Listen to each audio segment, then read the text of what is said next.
আসসালামু আলাইকুম। অনেক দিন পরে একটা ভিডিওতে আসলাম আপনাদের সাথে। যদিও রেগুলার ভিডিও করার মতন সময় সুযোগ হয়ে উঠছে না, তারপরে মনে হলো আজকে একটু সময় করে একটা ভিডিও করি।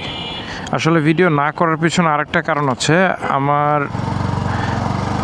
আগের যে হেলমেটটাতে ক্যামেরা মাউন্ট করা ছিল, ওই হেলমেটটা আসলে চুরি হয়ে গেছে, যার কারণে অনেক দিন পর্যন্ত আসলে ক্যামেরা মাউন্ট করতে পারি নাই। এই কারণে আসলে ভিডিও করা হয় নাই। যাই হোক, অনেক দিন পরে হচ্ছে হেলমেট চেঞ্জ হয়েছে, আবার নতুন করে ক্যামেরা মাউন্ট করা হয়েছে। মনে হলো যে আজকে একটু রোডের অবস্থাটা একটু দেখি। আমি আছি এখন উত্তরার আজমপুরে। যদিও ঈদের ছুটি চলছে, বাট আমার আজকে ডিউটি ছিল। ডিউটি শেষ করে বের হলাম।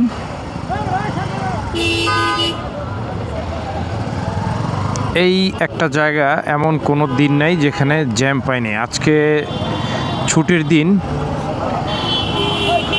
সব জায়গায় হচ্ছে জ্যাম মুক্ত, কিন্তু তারপরে এই একটা জায়গা যেখানে জ্যামের কোনো কমতি নেই।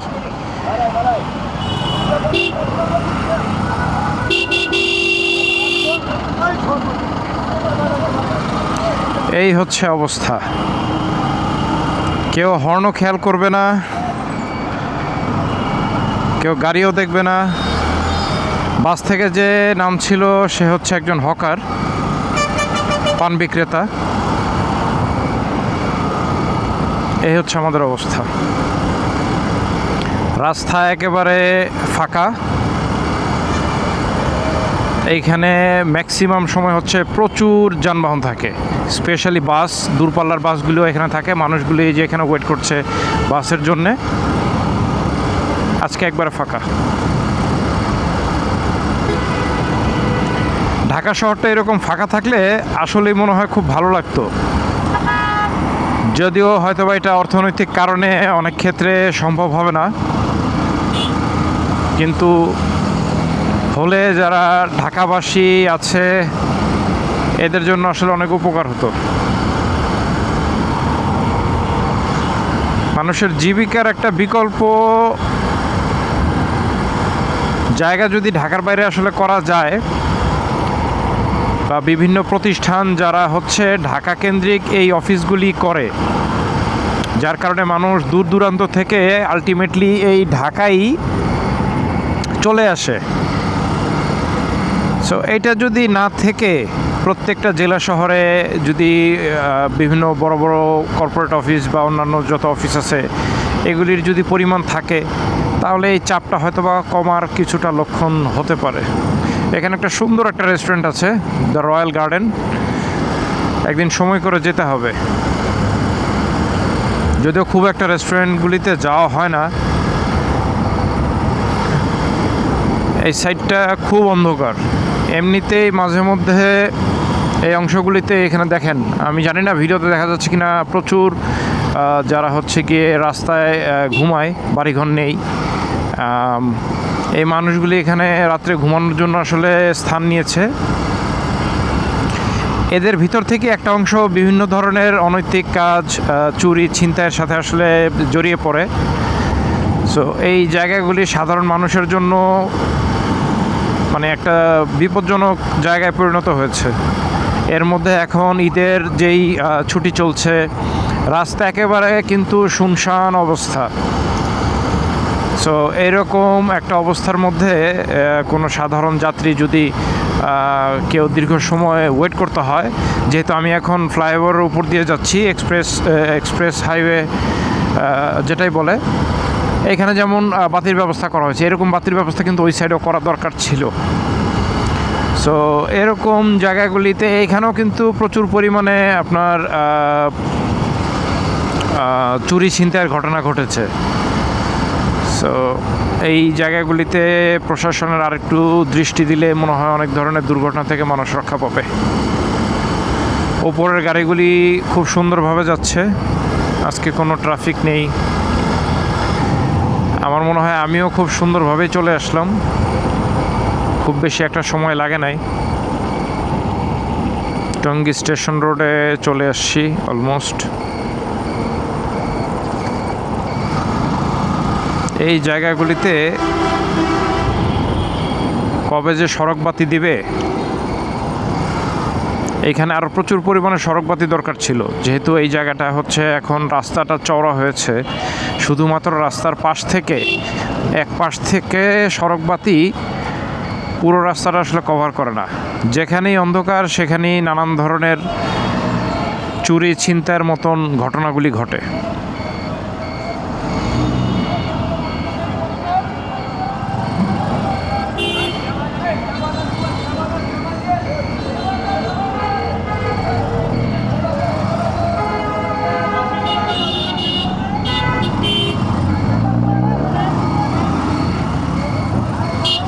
বাইকের তেলও ফুরিয়ে আসছে। অবশ্য আজকে তেল নিব না, আজকে তেল না নেওয়ার আর একটা মজার ঘটনা আছে। নর্মালি আমি অফিসে যাওয়ার সময় বড় একটা ব্যাগ ব্যবহার করি, আজকে কি মনে করে ছোট ব্যাগ নিয়ে আসছি, যার কারণে আমার ওয়ালেটটা নিতে আসলে মনেই নেই। এই যে গাড়ি না দেখেই একবারে চলে আসলো। দুর্ঘটনাগুলি ঘটার অনেক কারণ থাকে, সবসময় দ্বিমুখী সংঘর্ষ হয় না।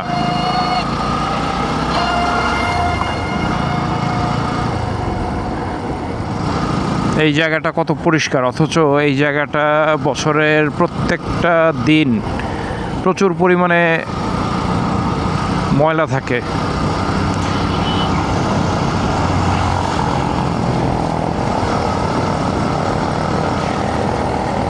অতি দ্রুত গাড়ি যাচ্ছে, বাইক যাচ্ছে, বাইকে হেলমেটবিহীন।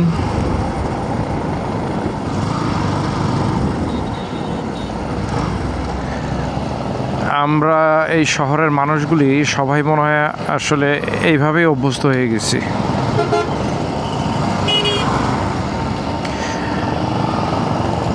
আমার অডিও কোয়ালিটি কেমন আসছে সঠিক বলতে পারবো না, যেহেতু হেলমেটের ভেতর থেকে কথা বলছি। যদি ভালো না আসে তার জন্য অত্যন্ত দুঃখিত।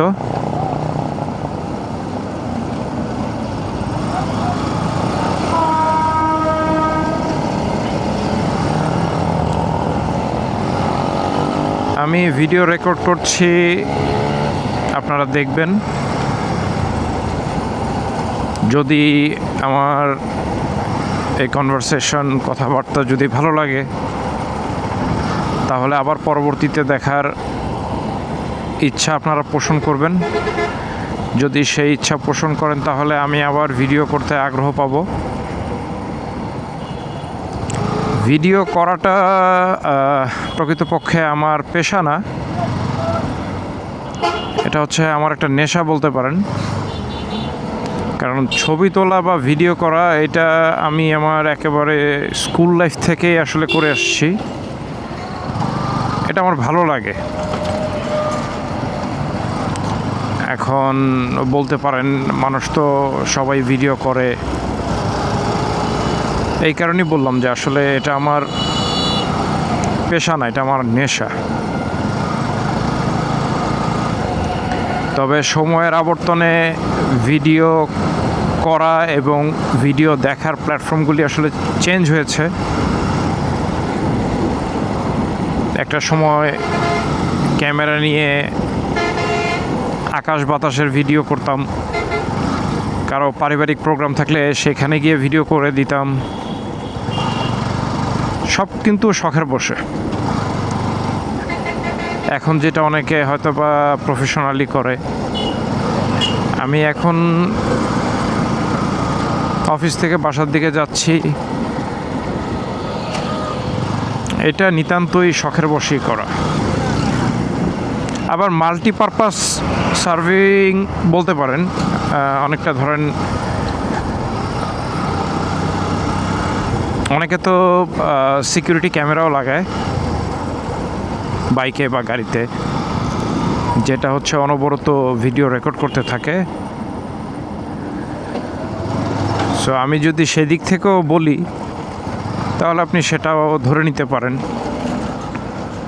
যারা দেখছেন।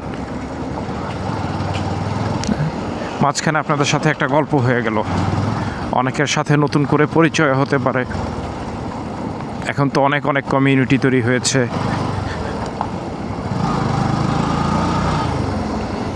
রাস্তায় প্রচুর পরিমাণে ধুলা, রাস্তা ভেঙে গেছে অনেক জায়গায়।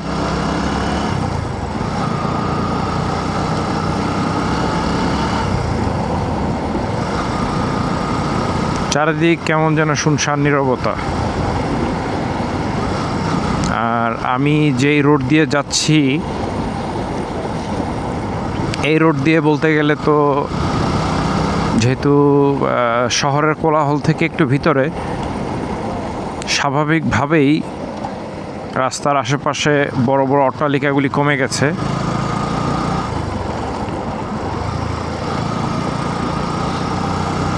মানুষও কমে গেছে।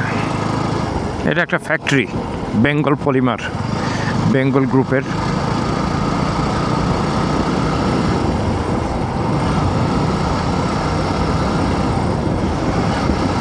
চলে আসলাম আরও নীরব এরিয়াতে।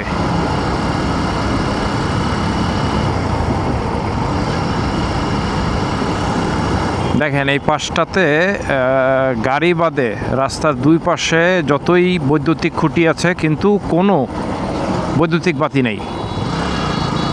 অথচ আপনি যদি বলেন এটা কিন্তু সিটি কর্পোরেশনের আওতার ভিতরে থাকা উচিত ছিল। যাই হোক, যথাযথ কর্তৃপক্ষ যদি উদ্যোগ নেয় তাহলে হয়তোবা এখানে একটু আলোর ব্যবস্থা করলে মানুষের জন্য ভালো হয়।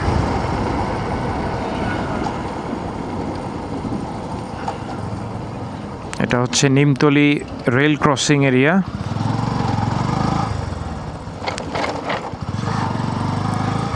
যুদ্ধ পরবর্তী একটা বাংলা মুভি আছে, মুভিটার নাম এখন সঠিক আমার মনে নেই। ওই মুভি শুটিং কিন্তু ঠিক এই জায়গাটাতে হয়েছিল। এখানে হঠাৎ করে এত মানুষ,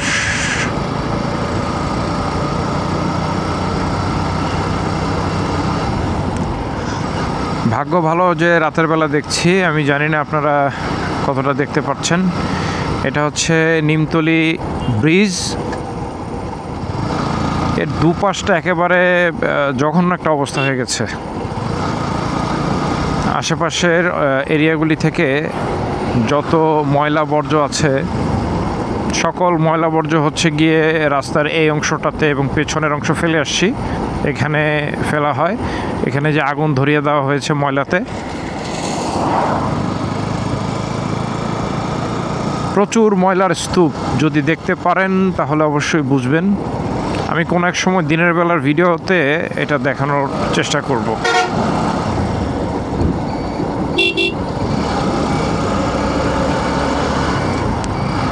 এই অংশটুকু পার হলে নাকে হাত না দিয়ে আসলে মনে হয় কেউ পার হতে পারে না।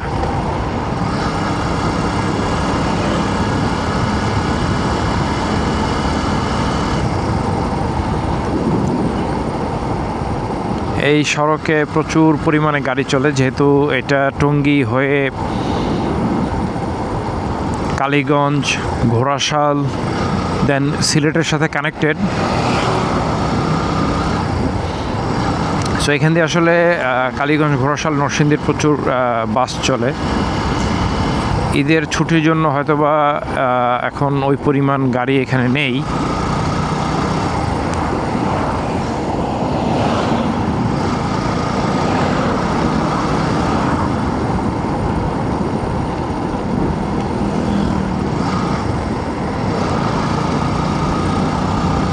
অফিস থেকে আমার বাসার দূরত্ব অলমোস্ট 15 কিলোমিটার। আমি কাছাকাছি অবশ্য চলে আসছি, বলতে গেলে আর 1 কিলোমিটারের মতো বাকি। যাই হোক, আপনাদের সাথে আজকের আড্ডা এই পর্যন্তই থাকুক। পরবর্তী কোনো এক আড্ডায় দেখা হবে আপনাদের সাথে। ধন্যবাদ।